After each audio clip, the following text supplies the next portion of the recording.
started since everyone is so amazing and on time. Welcome, everyone. Thank you so much for joining.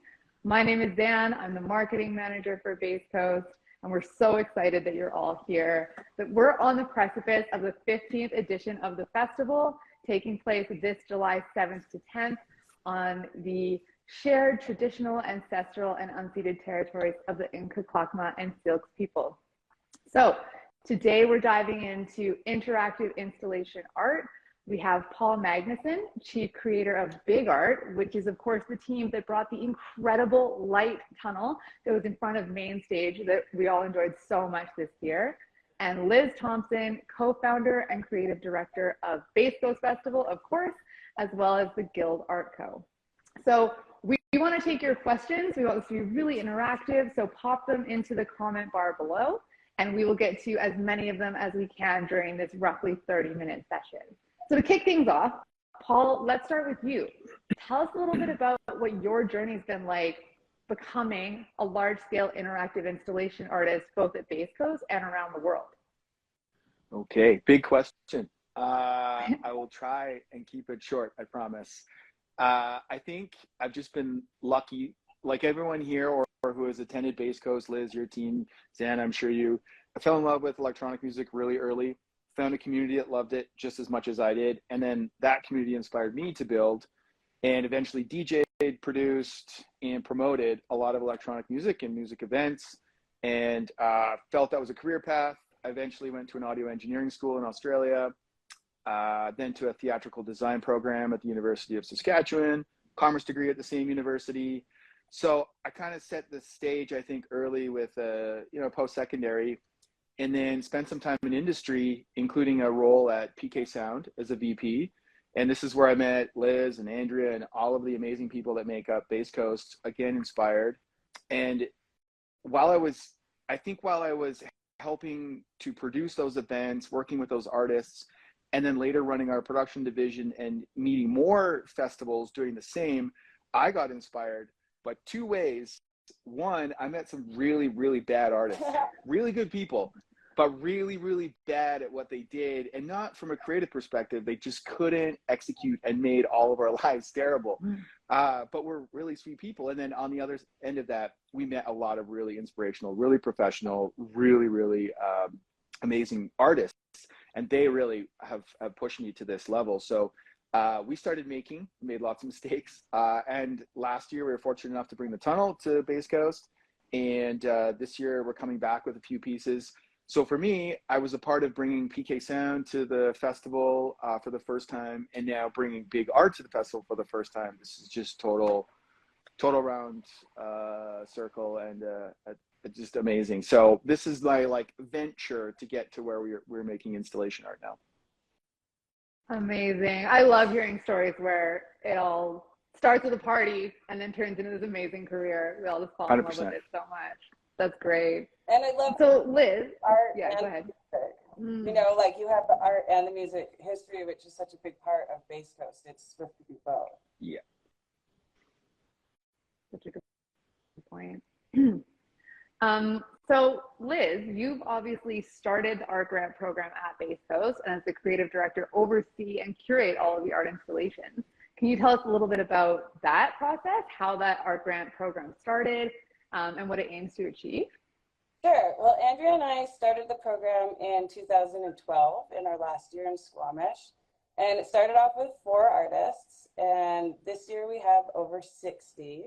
So we focus on showcasing interactive art installations. So every piece on site, you can interactive in some way. It may be with technology, it may have an interface, it may be through light or sound. It may be through wind, or even just a seating area or something educational, but every piece on site that you see has some way that you can interface with it. To date, we've given out over $300,000 worth of grants, over $500,000 worth of free tickets, and over 2,500 artists have participated in the program. So from what I can find, it is the largest temporary exhibition of installation art in Canada. If somebody can find a bigger one, I would love to know about it, but I can't find one. So it's hugely successful. Oh my gosh. Those are some amazing numbers. That's amazing to see. Let's hear it in the comments if you think that's an incredible achievement. If you have questions for us, you're tuning into an Instagram Live all about interactive installation art at Base Coast. This is a rare opportunity to get to go behind the scenes and ask questions about what goes into making those amazing installations you see at the festival. We have our first question from DJ Demo. I'm going to pop it in. What makes a great interactive art piece? Oof, $1 million question. It depends who you ask, because you're asking producers right now. So for me, a great interactive art piece has to include everything in front of the scene and behind the scenes, which includes your relationship with the production team, your ability to execute on time. Is it safe? Have you thought about storage? Have you thought about where you're storing it after? Have you thought about if there's high winds, what's going to happen? Like for me, what makes a great interactive piece, how it looks and feels on site is such a small component of it for me. It's for me, a great piece is the whole puzzle. Paul, what would you say? Yeah, I appreciate you taking that direction. If I speak from an artist perspective, I'm like, whatever's fun and pays the bills and keeps us building more. But that's really lame. I think if I'm experiencing someone else's piece, we use a little model here called the hierarchy of wants, Big Art's hierarchy of wants. We model it after Maslow's hierarchy of needs. So we start at the very bottom, which is scale. It's got to be loud and big and seven wonders of the world style. And it doesn't have to be big in scale. It shoots fire. Maybe it's really bright or has a big ass sound system. Something that is just striking about that installation is, for me, that's a no-brainer. And then the interactive side is the second level of the want, and it is a button. It's a motion sensor. It's something that's obvious, and you're using it to manipulate the piece itself, and it's apparent. That dopamine hit of control and surprise at the same time is really wonderful. And when you mix those, you win. But then that creates this third level, which we call engagement. It is someone who is so engaged with the interaction that they're now wondering, how did you make it? Why did you make it? Where did you make it? And they want to engage the artist to figure that out. And then top of that pyramid, which we're all talking about here, is just purely inspiring. I did the thing. It was awesome. I'm going to go build the thing. And we often talk about winning with a good interactive piece one of two ways. One, it was so good, someone was inspired and they built something else. That's a great win. I really hope we do that. Two, it sucked. And it sucked so bad that someone else wants to make something better. So we talk about that a lot. Where we're like, okay, that was a fail. This person did it way better. Hopefully they saw our piece. So yeah, we use this Maslow's hierarchy of needs in our Big Art hierarchy of wants. And I apply that to my own experience when interacting with this type of art. Might be long-winded, but cool. That's from us. I like that. I bet some people were furiously taking notes during that section, like drawing out the hierarchy themselves. Everywhere. Absolutely. We've got some great questions coming in, so keep them coming. This is your opportunity to ask questions about Instagram Live, about installation art at Base Coast. So from Patch Wilkie, what types of interactions in art have most surprised or delighted you both personally? So what types of interactions in any installation has made you the most delighted? Well, there's one, it's like people think of interactive art as large installations, but it can be large or small. And there's this piece that came through last year that's coming back this year, and it's tin cans. So you can do tin cans through your window and you can hear things that are going on. So yeah. This piece really thought about what kind of installation art and interaction would be useful at a festival. So beside our schedule on site, there's tin cans, and they have a live feed from each of the stages. So you pick up this tin can on a string and you can hear what's going on at Sleigh Bay at the time. You can hear what's going on at Main Stage at the time. And I thought that was just so brilliant, because here's a group of artists who really thought about interaction.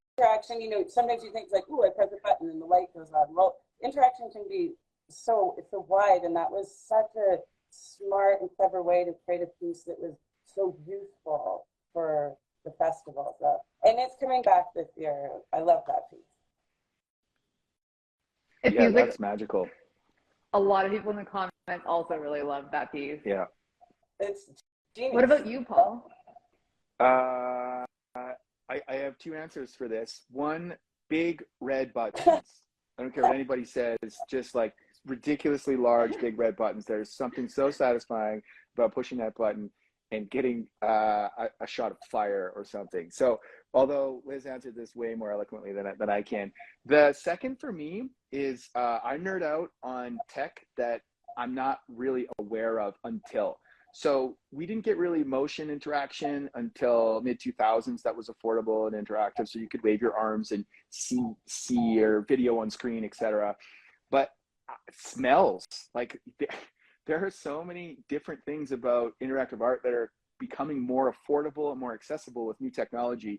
I was at an interactive art piece in Scottsdale that when you walked by it, the motion sensor triggered a perfume smell that you would smell. And I just brought, it was apple, no, it wasn't perfume, it was apple pie. And so I immediately thought of like warm baked apple pie. It was crazy. So I feel like we're getting to a new level. And once this art becomes more popular, more accessible, those little moments of interaction they'll become a library. So the obvious and the surprising, I like both. That's so interesting. So from a big red button to more subtle things, it's all about whatever speaks to you as an individual. I love it. Gold Steel asks, interesting question, do you like to continuously upgrade installations year after year or start with a new piece? And I think we can also expand that into, do you recommend that artists upgrade every year or start fresh? Question for both of you. Oh, absolutely. You have no idea how your piece is actually going to work until you see the public interfacing with it. You learn so much by exhibiting, and really it takes years of exhibiting your piece and multiple opportunities for you to learn what works, what doesn't, what breaks, how to make it better. I mean, I don't think great art is ever thought up, imagined, and then installed. It evolves. And a lot of, in my experience, the more iconic things that I've done, a lot of them have been solutions to mistakes, like problems and barriers that I ran into. I didn't think that thing up. It just evolved, like, or it was the solution to a problem, like so many times, and you don't get that opportunity until you exhibit. And that's why creating opportunities for artists at the beginning of their career or as professionals, giving them a space to exhibit is so important, because it's rare. It's hard to find places, especially if you're an entry-level artist. There's a lot of barriers to exhibiting, but the only place where your art can grow and evolve into something spectacular is through exhibiting in a public space. So in my experience, yes, you need to exhibit it multiple times in order for it to blossom into its full potential. Yeah, that's a great answer. I will echo all those comments. And I'll paraphrase it into what I tell a lot of producers and promoters at other light art festivals. You need to provide a runway for failure. We need a safe place to fail small and learn and grow. To answer that other question directly about upgrading, I generally will only upgrade a piece if I have discovered a new piece of technology or a new form of treatment that I haven't seen before, which will make that piece even better. And the Cube 2.0, which you'll see this year again, is like that is that piece where we encountered two new solutions to an old problem that we never had before that will make that piece way better. But Liz answered that question perfectly. You need to show it and see what it's like in public before you can change either the interactive side or the visual facade or anything that will make an impact. And that cube that Paul is talking about is showcasing at Base Coast this year. Oh, I didn't know if we were, yay, Cube 2.0. See, it's Rev 2.0, and there will probably be like a 2.3 somewhere down the road after Base Coast. We'll be like, that's how they use it. Yeah, you generally don't like sit on the couch and have like epiphanies about your art. They come through watching someone else interact with it. Yeah, we creep a lot. Like we'll run time lapses or long videos of people interacting with our art, and it really, in Cube 1.0, we had what we thought was the coolest interaction. motion sensor from Leap Motion and all of these things, and people couldn't understand it. And we eventually had to make a little direction or a manual on the side of it. So, learning from those mistakes is important, because we weren't getting the inspiration. We weren't getting people who were inspired to stay and engage with it. And it was really, it was a great little fail. I love that, a great little fail, and just the importance of getting out of the studio and letting people interact with your art. We've had a ton of new folks, so welcome. You are tuned into an Instagram Live Ask Me Anything, so we want to hear your questions. We have Liz Thomson, the co-founder and creative director of Base Coast, and Paul Magnuson, the chief creator of Big Art. So this is your opportunity to ask the questions. Nice. We'll still appreciate the extended response. Okay, I want to dive into something a little bit more sensitive that all of us can relate to. Paul, what's your advice for dealing with ego as a professional artist and rejection? Yeah, tough one for me, and I think a lot of other artists. Ego is okay. I think we need to talk about that a little more. It's what gives flavor to your art, what creates personality. It does a lot of things, so that's okay. But having your ego hurt because of your piece was rejected or not accepted, I get that. So the short answer is I don't deal with it very well still. I'm learning, everyone's learning. But I will say this, what I feel I've learned in the last couple of years, and being rejected a lot, is that there's generally a practical reason. And so if you can strip just a little bit of emotion out of the reaction, you ask yourself why. And it can be something as simple as your presentation sucked. And I will say, I've been on both sides of this coin where I've delivered presentations I thought were great, but didn't convey the vision at all. And I've been on the other side accepting proposals that didn't convey the vision. So it's almost impossible to accept that if you can't understand it. And so that's really important. It could be something as simple as there's another piece similar, or was another piece similar last year, doesn't fit the theme. Anyways, what I'm saying is there's generally like a little practical reason. And if you can rationalize it and think through it, you will probably reduce the damage to your ego. But I think a little rejection is also good. It's good for you to rebound from that. And I've got lots of stories where we were rejected year one and accepted year two, vice versa. So you just got to keep pushing through it. But I would suggest you constantly look for the practical reason, because there is one. I guarantee it. And Liz can probably attest to that. Yeah, I mean, I think you have, like you said, your ego is so useful because it can be the thing that drives you to try and, go bigger. And you see someone else's art and it's got more detail. So you're like, oh, I want to do more detail. Those are all things that are coming from your ego. But what you have to be really careful of is it doesn't matter how good your art is on a festival ground. If you come into the festival ground with the wrong attitude, you won't be invited back. And that wrong attitude stems from an ego that's out of check. Especially when you're exhibiting on a festival grounds, you're actually sort of in a way becoming a member of that production team. So not only are you an artist installing your art, you also are relying on heavy machinery and the grounds crew. You're relying on the power team. You're relying on their engineering department. You're relying on their production manager, the site director. You're relying on their accountants. You're relying on so many members of that team. And if you walk in that front gate with an ego, it's going to trickle down. Like that production family talks. So you have to be careful. It's not just when you're interacting with the director that you need to be, kind and courteous and listen and know your place within the whole ecosystem. It's with every single person you interact with. And I think that's something that artists, you're so overwhelmed with getting your installation art to site, up on time, and finished. That is so overwhelming. And I think something everybody has to remember is that how they interact with everybody on the site, you need to stay within, you need to settle that ego down. And remember that the whole festival is not revolving around you. You're one piece in a massive ecosystem. And so for Base Coast, you need to make friends with the trench digger and that team. Okay, bring something to bribe them with, whatever it is. Just be nice. That is very important, or you're doing a lot of shoveling. Yeah. Key advice. It matters. How you treat every member of our team, it matters. Yeah. That is amazing advice. So on that note, talking about relationships, What's the most important thing to look for when you're building your creative team? Because perhaps a lot of people don't know, most of these installations aren't one genius artist. It's a team of hardworking creatives. So question for both of you, what's the most important thing to look for when you're building that team to help you create and install and execute and improve this art?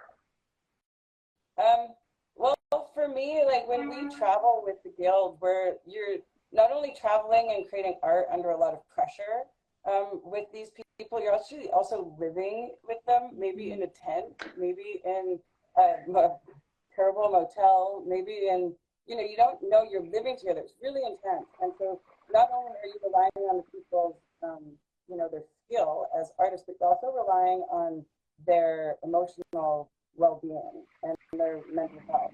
So when things come up for me with team members, the most important thing for me for a team member is somebody who will listen to criticism and take that back. And sometimes it's hard to hear, but then listen and do the work and show up next time. And no one's perfect. Like there's things that we have that will always come up if you don't just become better instantly. But for me, a good team member is someone who will take criticism and then actually do the work and make an effort to not let those things rise up again.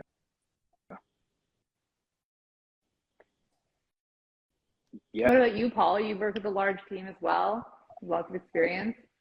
Yeah, I was thinking through this. I mean, Liz, you're nailing the answers. You probably should have just done this yourself. You're doing all the right things. I think I'll take it a little different way because Liz said all the right things. You just know your family, the people you collaborate with. On our projects, there's no way they get done without professional input. So a lot of our collaborators don't come from a creative or art stream, or they wouldn't define themselves as artists. So bringing them into our world is really important, helping them to navigate the culture and then presenting them with problems they can fix or setting them up for success. So a lot of the work that I do when we're building large projects is figure out what the problem is, look for a collaborator that can help us, find out a way for a path for them to the solution, use their expertise, and then make sure they're treated fair and equitably and part of the family. And you're right, there's no way our projects get done without a massive team. Maybe not a massive team, but definitely a deeply involved team that have to be into the mission. And a lot of times we'll use electrical engineers, structural engineers, red seal welders, machinists, carpenters, etc., that will only be with us for a fraction of a moment, but we really need them to buy into the project. I mean, we need their expertise and their creativity too. So you want to look for people who will contribute, problem solve, and just are overall invested in the project. And if you treat them well, they'll keep coming back and that network will stay true. So that's really important. You rarely see a famous piece of installation art where you're like, oh, it's this person who made it. It's usually this team made it. It was created by the Do Lab. It was created by these teams. And it's because it's not the place for a single person to stamp their name on a piece of art. It's never just one person. Yeah, I would say more often than not now when we're presenting alongside other studios, and this has been more common now rather than just art collectives, the studios, they're Masari or Engage, or they're these collectives of people. Very rarely do I see someone with just uses their own name in the studio. I think we're beyond that on these installations. Mm-hmm. Oh my God. I love the themes of relationships and problem solving, both of which are things that may be overlooked. Not a lot of just genius, raw creativity, practical problem solving, good skills and good interpersonal skills, which is really interesting. We've got a couple more questions coming in. One of them from Gold Steel. Again, I'm going to bump this one up because I think it's really interesting. What is your favorite emotion to convey in an interactive piece? Do you generally go towards positive emotions or more complex negative emotions? I mean, I never gravitate towards negative emotion. It's not really ever that's not what drives me. One of if you take the streamer installation at Main Stage, which Danielle Nelson helped with, Andrea and I were at a festival and we saw something kind of similar to it, where it's just like a small amount of streamers in a square hanging down. And we've been talking about how the wind at Main Stage is really, it can be really irritating. And we were talking about how if we just created an art piece that made people not so irritated about the wind, and how the wind blows out main stage, the streamers fly. So we were actually playing on the emotion. We were solving an emotional problem with art. Wow. That's smart. So interesting. If I think of the work we're doing, I mean, a lot of our main mission is surprise and delight, just pure wonder and joy, as simple as that is. But I will say, I don't want to go down the dark path of negative emotions, but fear is interesting because we ran an immersive experience called Scare Wash during the before times, pandemic, where we couldn't do anything. So we made this horror experience with our little circus inside a lawn car wash, drove your car in, we controlled all the elements.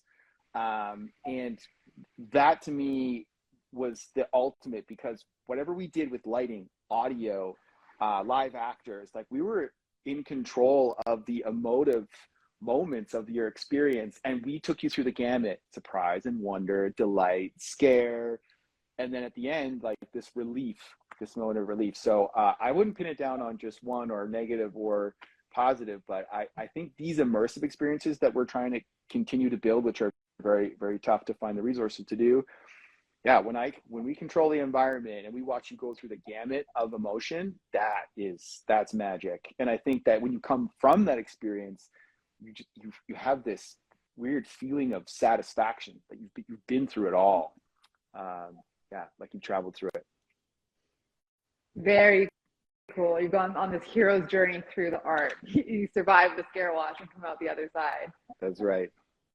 Though the Awesome. security guard didn't, he died. Just to let you all know, spoiler alert.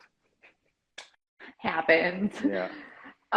If you're just joining us, please pop your questions in. We just have a few minutes left. If you have any questions you want to know about creating installation art, Base Coast installation art program, interactivity installation art, pop them below. DJ Demo had another interesting question, Liz. What did art installations at the very first Base Coast look like? Oh, that's actually a really good question, because at the first year that we had the exhibit was 2012, our last year in Squamish.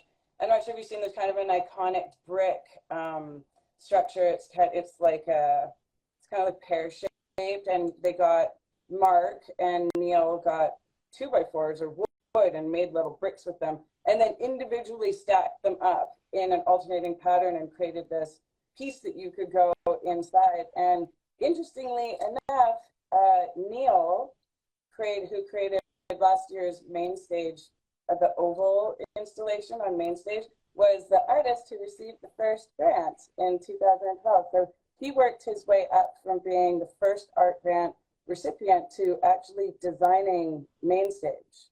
And the other interesting thing about that piece of art was that there wasn't a tear down or storage plan. So all of a sudden, the structure that has no way to be torn down is extremely heavy. And it was interesting to find somewhere to store it. So that was something that I was going to bring up for artists: is your art may be fantastic and it may survive a tropical storm and it may survive ravers climbing all over it. But if you haven't figured out where you're going to store it after, you don't have a complete plan, because storage isn't free. Yeah. Amazing. So many good resources being dropped in this little live stream we're doing. A really interesting one came in. I'll offer it to both of you, from Stephanie Bobinski. What are your top tips for emerging artists, and how do you navigate creative blocks?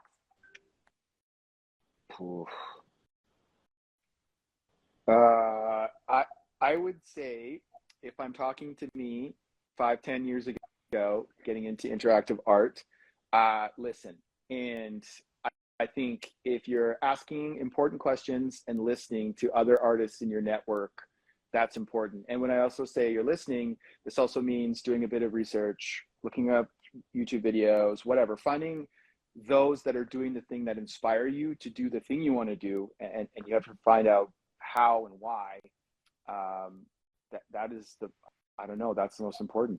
Just seek out those that are inspiring you and pick their brains and really listen. They will give you nuggets of gold. as you talk to them more?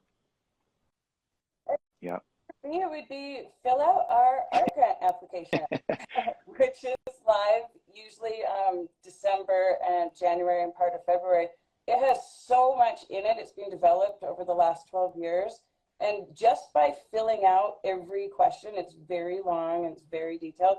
It makes you think about, what is your highway action plan? What is your storage plan? How are you transporting it? We've kind of gone through everything that you need to know as an entry-level artist and ask the question so that it triggers you to have to learn the answer. The art grant program at Base Coast is also designed to be an exhibition opportunity for emerging artists. So if you haven't exhibited before, Base Coast is a place where you can apply, and we have exhibition space for you. So watch out for those applications coming online. Fill out the application. Even if you don't make it in, fill it in again, and it's a great way to start your journey. Yeah. That's amazing. Just using the application as an exercise to know what you don't know and know what you need to know. Totally. So Paul, circling back to what you're talking about around delight and surprise, why do you do what you do? What inspires you to create interactive art? I'll make this one short. It's really simple. When I see other artists, even people who I don't identify as artists, pushing the boundaries of immersive and interactive creative experiences, I love it. I don't care if it's in a commercial setting or a gallery setting. When I see them push that boundary, and over pandemic, we saw some really, really crazy immersive experiences and some ingenuity. That to me does more than anything. And I talked about our hierarchy of wants, and that's the same. And I look for that inspiration from other artists at Base Coast to Burning Man to other light installations and beyond. And I want to figure it out and then apply it to our art too. So there's one side of that thing inspired me because it looks, it feels, it does. But then there's another layer is, if I can figure out how it works, that's great. If I can't, I'm even more inspired to dig deeper, research harder, contact that artist and listen and find out what they used, how they used it, and see if I can take it even one step further. Amazing. For me, it's just like it's just who I am. It's just a total addiction. I absolutely live and breathe every moment of my life for Base Coast. And the art, I always say this, the art turns concerts into music festivals. And it's so important to festival culture and watching people attend festivals and just everything, the community gains from music festivals, and art is such an essential and integral piece of that. It is just, it's not even something I think about doing. It's just it's just my life. Yeah, that's special. I think we have to recognize that a lot of other live music events and live music and promoters, maybe like some of the biggest in the world, do not invest into visual art or other forms of art on site. And I think that they are missing. And one of the reasons we love something like Base Coast, even on a larger scale, some things like EDC, is you're just combining so many forms of art in one site that you can't help but be immersed and inspired. And so, kudos to Base Coast and you, Liz, and team for actually putting in the time and effort to make the experience just on that other level. Not everyone does that. Amazing. What would Base Coast be without art? Really, I don't think it would be Base Coast. So if you're just joining, this is the final opportunity to pop your questions in about interactive installation art. We have Base Coast co-founder Liz Thomson, creative director, of course, of the Guild Art Co., and Paul Magnuson of Big Art that brought the amazing light tunnel to Base Coast 2022 and is coming back this year with more surprises in 2023. So while we give a minute for more questions to roll in, for both of you, what do we not talk about enough in interactive installation art? What's the one thing that we're not talking about when we speak about this topic? I think it's storage. Liz, this sounds like a hot button for you. I appreciate that. I'm going to make sure that we provide all the storage we need wherever we go. I'm going to mental note. Giving away big tips here. Yeah. like during COVID, we had shipping containers filled with art all over North America. Well, a shipping container costs $100 a month to store. You go 2 years with no income, like no one thinks about where they're storing the art. You think about it's not free to store your art. So I think if you're going to create a massive piece of art and you're lucky enough to get funding and you survive the tropical storm that you set up in and your crew somehow kept it together and you tore it down with no problems, and then you made it into little pieces that can fit into the opening of a 20-foot sea can. You have to also think about the budget to store that art year round.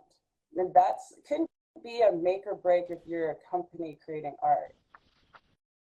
Yeah, it's important, and I will jump on this and I will share a bit of our process. And I'm always happy to have conversations with anybody about how we do things, how you do things. One, we use a lot of pre-engineered materials that you would see at Base Coast and the live productions. This includes truss or other forms of clamps and hardware, so that when we break down, it stores and packs just like a tour does. And not only that, when we build our projects, we overthink enough so that when we're collapsing these to travel, they're what we call truck smart. So it's 2 feet by 4 foot or 2 foot by 8 foot, etc. Like we think about this and we will sacrifice aesthetics to make sure that we understand how it will travel and transport, how it will pack and store, and where it is long term. But like I said, the first part of that is we're constantly using products we can recycle into our artworks. So when you see the cube this year, you will see components that we use in the Starquarium and components that we use in the portal. And you may not see them immediately because they're the bones, but you will. And so to Liz's point, like we overthink this time and time again of what materials do we have now that we can utilize again, so that the storage at our own facility is minimized, but then when we're traveling, it's maximized, and we make sure that we use every inch of that truck. Yeah. And then it goes together fast. And I just saw Andrea put in the comments with the environmental impact of your art.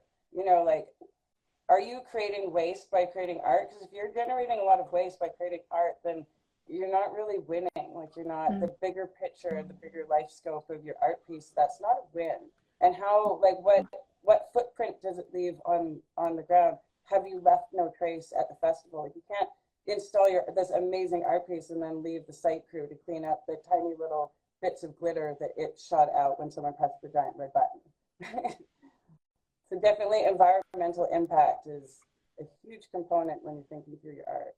Yeah, a large customer of ours, where we showed the array first in the US, said the same thing. The array is an homage to a solar system, a solar power system. And same thing, they were very concerned about what would happen to the art once it was, finished showing. And so we show these pieces again and again and again. And a lot of the elements that we have in those pieces are now being recycled into others. So thanks for that, Andrea. Yeah, that's important. And then all the technology that we use is constantly being rotated to other projects. Very rarely do we use a piece of technology that doesn't have a second, third, fourth, fifth use. When I really realized, Paul, that you were an artist that I wanted to continue working with was when you showed me that your massive tunnel, like one of the largest pieces at Base Coast, was truck smart, that it fit into spaces. I was like, oh, okay, this is someone who I want to work with. Yeah, I appreciate that. There was a lot of sacrifice, but it comes to network, right? In my experience of working in touring and traveling shows, and we knew when we built it, it had to collapse and go into X, because we have one tunnel on a sea can right now going to Australia, and that, if we didn't think through how that was stored and shipped, it would arrive damaged, which I'm praying it's not. I leave in a week. But also wouldn't go, or it would be too expensive to travel and no one would take it. And one of the reasons that we keep coming back to some of the other festivals we do is I can continually fill a semi much more efficiently than a lot of the other artists. I can bring 3, 4 very big pieces by utilizing the same space that they would take one. So yeah, very, very important. I'm glad you brought that up, Liz. We often talk about the raw creative of these pieces, which is great, but I think what you're hearing from Liz and I a lot is, if you don't think about the other piece, which might be 80% of your thought process of this installation, it is the practical. It is like, how does it power? How is it most efficiently powered, and what source? How is it truck and store? These are all really, really important. And if I totaled up project hours we spend on a lot of large installations, I guarantee less than 20% is raw creative. Overthinking all of the other things are important because that's what helps us keep coming back with other bigger pieces. Yeah.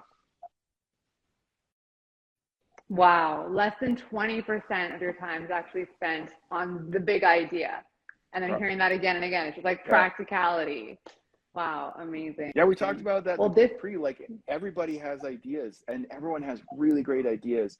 The real race is to get to execution. I think, Liz, you're going to definitely talk about this. That's where the trust builds. If you keep having small fails to a point where you're so good at executing on a large level, you have learned all these things, these promoters will trust you, they'll put faith in you, and they'll put the risk in you as well. But it doesn't come without that overthinking and putting in so much time into getting from the idea to execution. It's crucial. Yeah, I agree. We'll take two more questions from the amazing audience, and really good ones are coming in from Breland. Maybe each give 2 top tips for making your installation raver proof.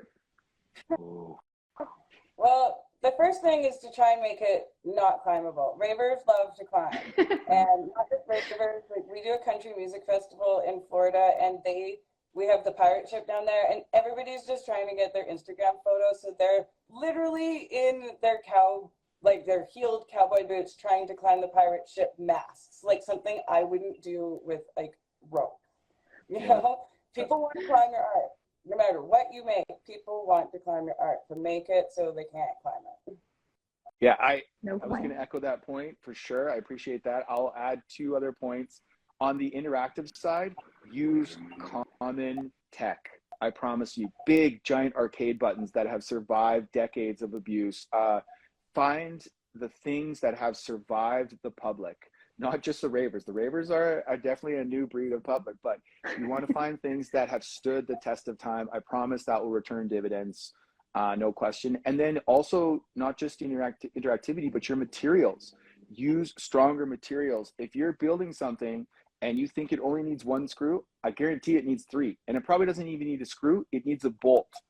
So think through how these go together. Like if you look at the tunnel, the structures are custom welded and fabbed, and when we put them together, they're to an engineered spec. We have an engineered drawing that has told us the wind resistance and the force resistance of someone pulling on them.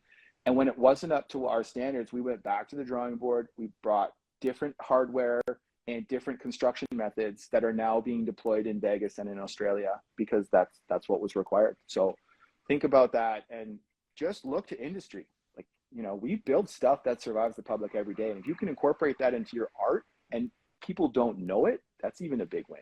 So yeah, please just think through it. Those are amazing pieces of advice. We'll have one last question from Average Citizens. What are your thoughts on creating an art swap where festivals, events, and promoters could trade art installations to preserve the life of art pieces? Well, I think we're seeing that. I think that the pieces that are coming to Base Coast are often, like we were talking about, exhibiting in multiple places. A lot of the groups that are taking this more seriously are definitely installing the pieces at multiple festivals in BC. Yeah. Like Chumla, especially as other festivals are opening up similar art grant programs. So I think it's a really good point. I think it's crucial for artists because Base Coast, our aim isn't to fund the entire budget of your piece. Like that would be impossible and completely unattainable and unrealistic. But when multiple people are contributing, like we would never be able to afford the tunnel. But the reason we were able to afford the tunnel is because it tours. Actually, the interesting thing about Paul's tunnel is it's so successful, there's a tunnel 1 and a tunnel 2. So, super secret. It's a one of a kind. I just think that's brilliant. That's a business model, and artists do have to approach their art as a business. It's not supposed to be funded by one event. That's unrealistic. Yeah, and you bring up a good point, and this is how we approach it. In the beginning, a lot of the other emerging artists we talked to were always looking for the grant or the program that funded it in whole. It won't happen. So instead, when we look at building a project, we have our filters, which is time, money, people, and materials. And we figure out here's the creative idea, here's these resources that go into them, what does it result in as far as a gross expense? Then we think about the places it can show and how often it can show, and amortize that over the duration of its life. Because we know that when we build $100,000 installation, there's no way we can go to a place like Base Coast, which we appreciate. We can't eat up all that budget. And so we just need to be a portion of that and pay it over time. And when we're lucky enough to receive a grant to pay a majority of it, which is great, we tend to try and discount that project moving forward until its life is over. But Liz brings up a good point.